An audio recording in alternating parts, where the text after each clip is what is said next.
প্রধানমন্ত্রীকে ধন্যবাদ জানিয়ে চিঠি মুখ্যমন্ত্রীর। শনিবারই মুখ্যমন্ত্রীকে চিঠি দেন প্রধানমন্ত্রী। ঐতিহাসিক পশ্চিমবঙ্গ দিবস নিয়ে শুভেচ্ছা জানিয়ে চিঠি মোদির। সোমরাজ প্রতিনিধি আমাদের সঙ্গে রয়েছেন। সোমরাজ, দায়িত্ব নেওয়ার ঠিক এক মাসের মধ্যেই প্রধানমন্ত্রী নরেন্দ্র মোদীকে আবেগঘন চিঠি পাঠালেন পশ্চিমবঙ্গের নতুন মুখ্যমন্ত্রী শুভেন্দু অধিকারী। তিনি চিঠিতে ঠিক কি উল্লেখ করেছেন?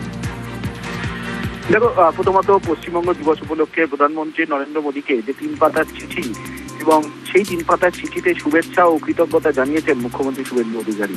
শুধু তাই নয়, চিঠিতে তিনি উল্লেখ করেছেন রাজ্যে দুর্নীতি, সন্ত্রাস ও তুষ্টিকরণের রাজনীতি থেকে মুক্ত হয়ে উন্নয়নের পথে এগোচ্ছে।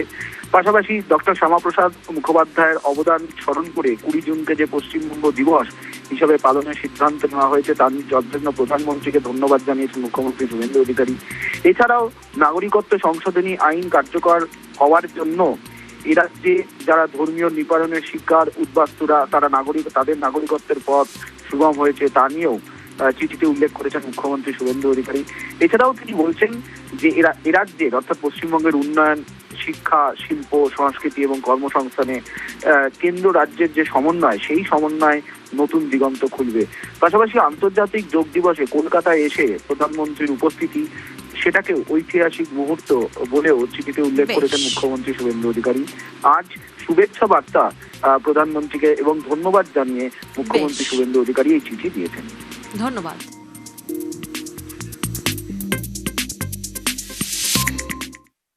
বেনজির ডিএ বৃদ্ধি, রাজ্য বাজেটে মেগা ঘোষণা।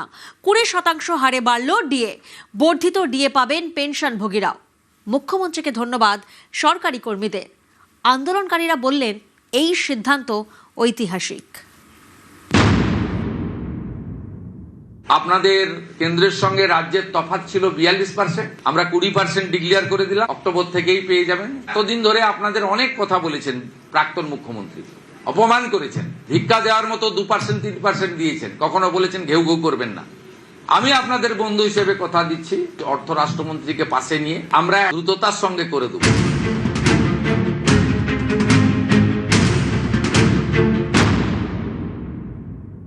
আমি টার্গেট বেঁধে দিয়েছি, ডিসেম্বরের মধ্যে পে কমিশনের রিপোর্ট দিয়ে দিবে, তাহলে জানুয়ারি মাসে আপনাদের কার্যকর করে দেবো আমরা। 7th পে কমিশন কার্যকর হলে আগামী অর্থবর্ষে অর্থাৎ 28-29 অর্থবর্ষে 8th পে কমিশনেরও কাজ আমরা সেটাও বিবেচনার সঙ্গে দেখব।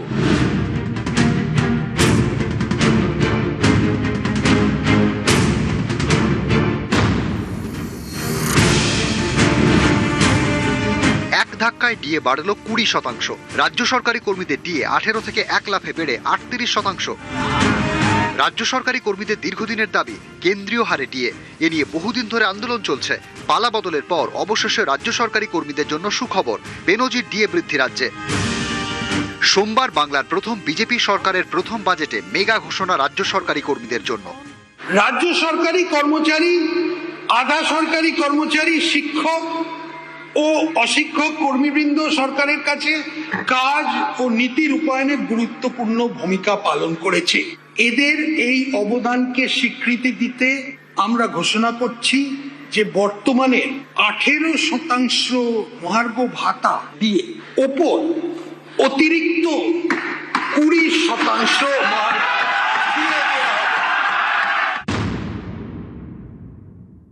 আগের সরকারের সদিচ্ছাই ছিল না, এই সরকার সদিচ্ছা দেখিয়েছে। তার মানে আপনারা মানছেন যে এটা নজিরবিহীন এবং ঐতিহাসিক ঘটনা? একদমই, এটা নিয়ে তো কোনো সন্দেহ থাকার জায়গা অবকাশ নেই।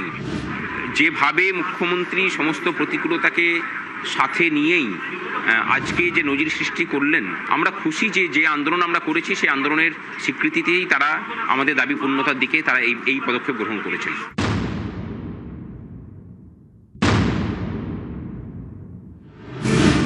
এর আগে 18% হারে ডিএ পেতেন রাজ্যের কর্মীরা। এই অক্টোবর থেকে 38% হারে ডিএ পাবেন।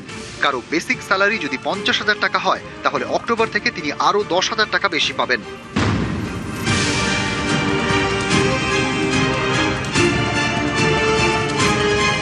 মুখ্যমন্ত্রী ভোটের আগে যে প্রতিশ্রুতি আমাদেরকে দিয়েছিলেন এবং বলেছিলেন যে সরকারটাকে বদলান, আমরা আপনাদের সমস্ত দাবি দাওয়া মেটাবো, সেই দাবি দাওয়া মেটানোর দিকে যে অগ্রসরতা তিনি দেখিয়েছেন, যে ভূমিকা তিনি পালন করেছেন, তার জন্য তাকে আলাদা করে ধন্যবাদ আমরা জানাচ্ছি সংগ্রামী যৌথ মঞ্চের পক্ষ থেকে।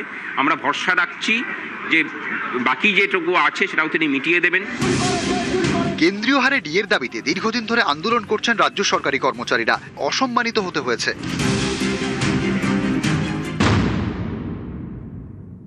যারা আজকে গিয়ে মিউ মিউ করছে আর ঘেউ ঘেউ করছে আর বড় বড় ভাষণ দিচ্ছে, তাদের জিজ্ঞেস করুন 34 বছর ক্ষমতায় ছিলে, কেন তুমি সবার দিয়ে টাইম মতো যাওনি?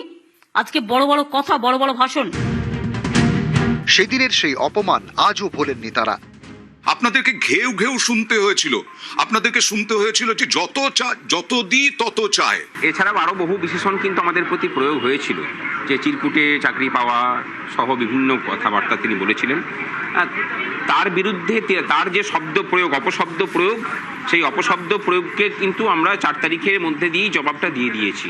এখন যদি গিয়ে মমতা ব্যানার্জিকে জিজ্ঞাসা করেন, আমার মনে হয় তিনি বলে দিতেই পারবেন যে তার এই যে ক্ষমতা থেকে চলে যাওয়া, তার পিছনে সরকারি কর্মচারীদের একটা বড় ভূমিকা ছিল। সামনে যে সরকার ছিলেন উনি তো আমাদের কুকুর সাজিয়ে দিয়েছিলেন, ভেবে ভেবে বলে করেছিলেন। এটা তো আমাদের কিছু করতেই হয়নি, না কোনো আমার আন্দোলন গিয়ে আমরা 20% কিন্তু অলরেডি পেয়ে গেছি। আর থেকে বড় কথা কিছু নয়। আপনাদের কেন্দ্রের সঙ্গে রাজ্যের তফাৎ ছিল 42%, আমরা 20% ডিক্লেয়ার করে দিলাম, অক্টোবর থেকেই পেয়ে যাবেন। এতদিন ধরে আপনাদের অনেক কথা বলেছেন প্রাক্তন মুখ্যমন্ত্রী, অপমান করেছেন, ভিক্ষা দেওয়ার মতো 2% 3% দিয়েছেন, কখনো বলেছেন ঘেউ ঘেউ করবেন না। আমি আপনাদের বন্ধু হিসেবে কথা দিচ্ছি, অর্থ রাষ্ট্রমন্ত্রীকে পাশে নিয়ে আমরা দ্রুততার সঙ্গে করে দেব। পালা বদলের পর অবশেষে দীর্ঘদিনের দাবি পূরণের অনেকটাই কাছে রাজ্য সরকারি কর্মীরা।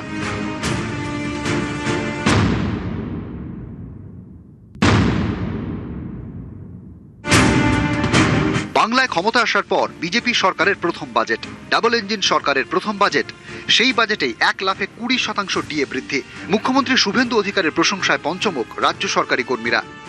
সরকারের আসার আগে যে প্রতিশ্রুতি দিয়েছিল, সেই প্রতিশ্রুতি পূরণে যে বদ্ধপরিকর, সেটা আজকে আমরা বুঝতে পারলাম। এবং দীর্ঘদিন ধরে যে সরকারি কর্মচারীদের যে বঞ্চনা ছিল ডিএ নিয়ে, সেটা যে কিছুটা হলেও সেই ঘাটতি পূরণ হলো, সেটা এই ডিএ ঘোষণার মাধ্যমে প্রকাশ পেল। এর জন্য আমরা মাননীয় মুখ্যমন্ত্রী শুভেন্দু অধিকারী এবং বর্তমান বিজেপি গভর্নমেন্টকে অশেষ ধন্যবাদ জানাই। ভাবতে পারছি না যে নতুন সরকার যেভাবে হঠাৎ করে 20% বাজেটে দিয়ে ঘোষণা করেছে, এটা সরকারি কর্মচারীদের কাছে একটা অভাবনীয় বিষয়। ধন্যবাদ জানাচ্ছি যে পশ্চিমবঙ্গ সরকারকে, মাননীয় মুখ্যমন্ত্রী শুভেন্দু অধিকারীকে। কেন্দ্রীয় সরকারি কর্মীরা এখন 60% হারে ডিএ পান। অক্টোবর থেকে রাজ্য সরকারি কর্মীরাও 38% হারে ডিএ পাবেন। ফলে কেন্দ্রের সঙ্গে রাজ্যের মহার্ঘ ভাতার ফারাক অনেকটাই কমে গেল। নিউজ 18 বাংলা।